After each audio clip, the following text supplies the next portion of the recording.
મિત્રો, બીજો સામાન્ય રીતે જોવા મળતો ઉનાળાનો રોગ છે એને કહેવાય છે સાદી ભાષામાં ફૂડ પોઈઝનિંગ. ઉનાળો થતાં જ પ્રકૃતિમાં અમુક પ્રકારના વાયરસ, અમુક પ્રકારના બેક્ટેરિયા એનું જીવન શરૂ થાય છે કે જે આ પ્રકારના પર્ટિક્યુલર ટેમ્પરેચરમાં અને કન્ડિશનમાં તેમના નંબરનો વિકાસ થતો હોય છે.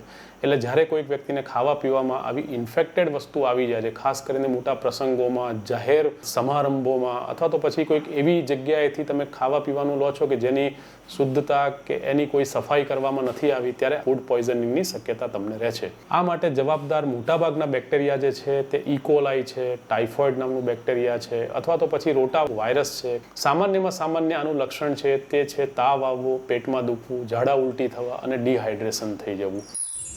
SGVP holistic hospital, allopathy, Ayurveda एवं योग,